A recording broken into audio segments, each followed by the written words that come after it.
Okay, guys, welcome to the financial course for Mikey in the Music Academy. This course is going to be unlike anything you've ever seen from another music academy because it focuses on something that almost nobody out there in the music world is talking about, which is financial health. I've mentioned a few times throughout all of these courses that it takes money to be a musician, to be a DJ, and you know, the odds are that you're not going to break even, unfortunately. However, that is not going to be the case for us, and there are ways around that. Um, Essentially, when we talk about a financial course like this, a lot of people get scared and think that you have to be great with numbers. I'll be straight up honest with you. I was pushed through a lot of my schooling.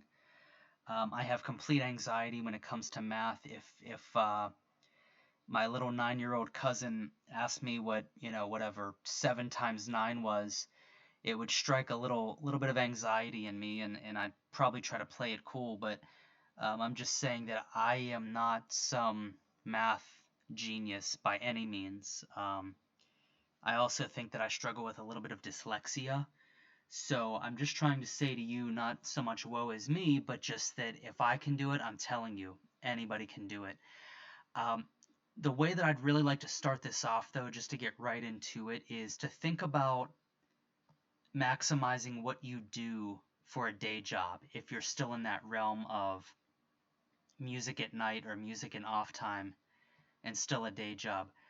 Um, Everybody's going to be a little bit different, but I'm going to talk to you about what I have done and what I have found to work for me. And essentially for me, I always had this kind of I don't know if it's a Pisces thing or what, but this kind of conflicted view on life and just about every aspect of it. So I love music, but I didn't, really, I wasn't one of those people who launched off at 19 and, was kind of like a Skrillex in an emo band and then transitioned into DJ producer. So as a result, I had day jobs, and it was really hard to survive. And I started thinking about how there must be other ways. And I mean, really, the first golden nugget in this course is to do something that makes you the most money with what you have right now. And I guess really to not be so cryptic about it, bartending is a great gig, serving is a great gig, and brand ambassador work is a great gig. And, where that last sentence sort of lacks in pizzazz, um, it really packs a very powerful punch as far as earning potential. Could you make more with an advanced degree, possibly as a doctor or a computer scientist? Absolutely. But if you don't have those things, I'm thinking about how to get you money in your pocket today. And these are ways to do that. Um, Brand ambassador work for most of you really should not be that big of a deal. If you're a performer, if you're used to being on stage, um, I'd venture to say, and it's a little bit of a dangerous assumption, but I'd venture to say that most of you are probably at least marginally decent, if not great, at sales, whether you realize it or not. If you've been on stage, if you've talked into a microphone, even if you've been nervous about it, um, you still did it. And brand ambassador work usually pays, roughly around, oh, I don't know. I mean, here we're seeing $20 an hour, but let's just say somewhere between 14 and 25 an hour, depending on what you do. Typically, these are daytime weekend hours, so it leaves you room to gig at night on the weekends, and it's easy work, and it's fun too. People come up to you, you talk to them, you put a smile on their face, you joke with them maybe, if it seems to be appropriate. You let them try whatever it may be that you're doing brand ambassador work for. I mean, I've done it for liquor, for beer, for vegan potato chip dip, for coffee. even for beef jerky. I've done it for all kinds of different things, probably a bunch of stuff I'm not even thinking of right now. Um, but the cool thing about this is it's sort of like two or threefold in that you're earning a higher than normal wage. You're not usually working 8 hours. It gives you time to gig at night on the weekends. And every single person that comes up to you to basically be talked into buying what you're sampling um, is somebody locally that's a potential contact. And while this might get a little bit away from music, I want you to kind of try to hang with me here and see the potential. You're you're sampling, you're doing brand ambassador work towards people that are local, fill in the blank, lawyers, doctors, you know, contractors, psychologists, marketers. I mean, just think about that when it comes to your music. And maybe you see the immediate potential for like marketing with your music. So you speak to somebody who's a local marketer. Maybe they could help you. You friend them, you take them out to lunch, you talk a little bit, get some good ideas about how you can excel your career. But I mean, think also outside of the box. If you meet local real estate agents, they might be able to help you get a house at a much better rate than you would have been able to previously.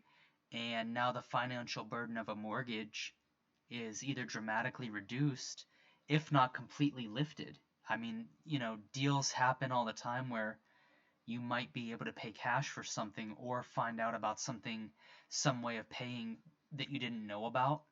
And these are the things that change lives. In the past year and a half, I have had the great pleasure of no longer having rent or a mortgage.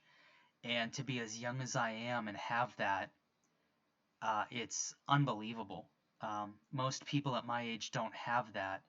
And if you can set yourself up to do something like that, which we can talk about deeper at a later time, you really give yourself a shot at doing music a lot more full time than you had thought.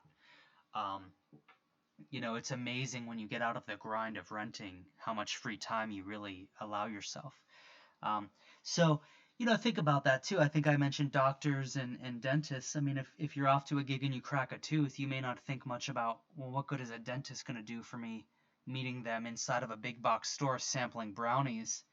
Well, your life can change in an instant if you have somebody that you can call or lean on that can maybe lessen the blow and the pain of that. You might just make it to your gig that night too. Um, in short, it's good to know people.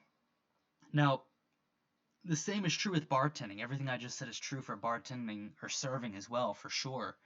But I think probably where bartending and serving surpasses brand ambassador work is that you have cash in your pocket every single night.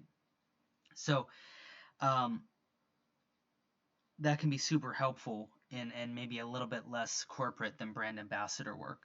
But if you're a performer, none of this stuff should scare you, or if it does, I'm telling you that it might be time to think about having it be less scary in your mind, making it, working on it, being less scary in your mind. It takes money to do music, and you just might need a second or third job temporarily to do this and to put yourself in a position where you can win. Lastly, on kind of the intro video slash where to start, which is basically work as little as you can while making as much money as you can, right? Kind of that nexus where those two things intersect. You might think about working for a music store. Now, there's a large chain that spreads across the country that sells a lot of guitars, but they also give lessons in, or at least right now they do, in DJing, audio production. So you could literally take the content that I am teaching to you and flip it by working locally um, at that big box chain store as a teacher of DJing, as a teacher of production, or as a salesperson there. Even if they don't have an opening as an instructor, having the discount as an employee to get your gear is unbelievably helpful. Now, that position probably pays the least, but once again, if you're getting a very strong discount on gear, There's other advantages to that, as far as launching your own sound company, taking the gear and renting it out to other people. There's ways of making money if you can get gear for a discounted price by renting it, using it for local events and things of that nature. So um, there will be more that I say about second and third jobs, or what they call gig work. But just try to think about working as little as possible while also making as much as possible. There are ways to meet that nexus. I have pretty much based my adult life off of that because I can't work in corporate. I just can't stand it. Um, but at the same time, I didn't want to be damned to just um, always having to serve if I wanted to, or, in my opinion, even worse, always having to do something like run a register at a big box store. Um, because I mean that you're not making any tips. It's a low hourly wage, and you're trading your time for money, and that time is always at a set rate. Whatever it might be, $10 an hour. Whereas if you're a server, you're making 13, 20, 25, $30 an hour, and yeah, you'll have some down nights, some slow nights, some stormy Mondays where not a lot of people come in, but most of the time that's not the case. To cap this off, too, in a much more broad strokes way, you might want to think about a sales position. A lot of times, sales positions are commission only, and there can be high turnover. But if you can speak to people and charm them, and probably even more importantly, be a caretaker. Um, Charming and charisma is great, but the product has to be good too. And if you can link up with a company that has a great product and you can put the customer first and you can take care of them, but you got to that point by first being, a nice person, charming, charismatic, a nice smile, giving off the vibe that you are honest, that allows you to get your foot in the door, to present the product, be honest about it, understand your customers' needs, take care of them with that product, close the deal, make a ton of money, and get on doing with what you really want to be doing. So, things to think about here. More importantly, things to take action on. So, go ahead and think about all the things that I've said here and, get yourself a second or third job, at least for now, and start building that bank account because there's other things that are coming up here that you're going to need to prepare for.